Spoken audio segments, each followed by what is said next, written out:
मैं इस वक्त भारत से करीब 4,500 किलोमीटर दूर ताइवान में मौजूद हूँ। लेकिन ताइवान देश है या द्वीप है, डेफिनेशन को लेकर जरा कंफ्यूजन है। और ये कंफ्यूजन अगर किसी एक जगह, किसी एक शख्स और किसी एक इमारत से जुड़ा हुआ है तो वो इमारत मेरे पीछे है। ये पीछे जो इमारत आप देख रहे हैं ये दरअसल ताइवान की राजधानी ताइपे का चांग काई शेक मेमोरियल है।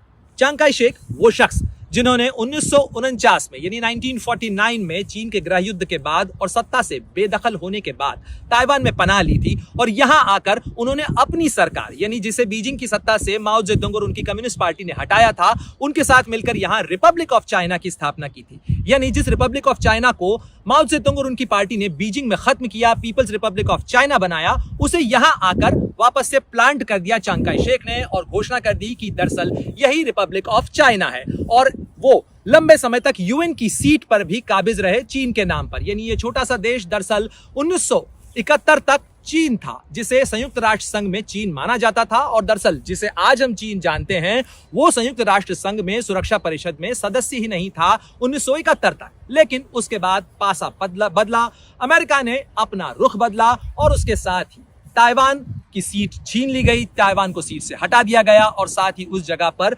बीजिंग यानी पीपल्स रिपब्लिक ऑफ चाइना का कब्जा हो गया। और आज चीन जो बीजिंग में मौजूद है, जो पीपल्स रिपब्लिक ऑफ चाइना है, वो दरअसल असली चीन है। विवाद थोड़ा सा उलझा हुआ लग रहा होगा आपको, लेकिन ये विवाद ऐसे ही उलझा हुआ है क्योंकि इन दोनों के बीच में असली विवाद असली चीन का है। दोनों ही दावा करते रहे कि दरअसल असली चीन वो है और दूसरा वाला जो चीन है यानी उसको अपने में मिलाना है। यानी ताइवान की जो स्ट्रेट है, जलडमरू मध्य है, पानी है, उसके बीच में दोनों हिस्से एक दूसरे पर दावा करते हैं। चांग काई शेक जब तक राष्ट्रपति रहे तब तक ये कोशिश करते रहे कि किसी तरीके से बीजिंग की सत्ता उन्हें वापस मिल जाए। तो वहीं बीजिंग में माओ जेडुंग से लेकर शी जिनपिंग तक हर राष्ट्रपति का एक ही सपना होता है, एक ही कोशिश होती है, एक ही वादा होता है कि वो ताइवान को मेनलैंड चाइना के साथ मिला लेगा। लेकिन दोनों के ही सपने अधूरे रह गए। माओ का सपना भी अधूरा रहा और साथ ही चांग काई शेक का सपना भी अधूरा रहा क्योंकि अब भी ताइवान के ऊपर खतरा बरकरार है।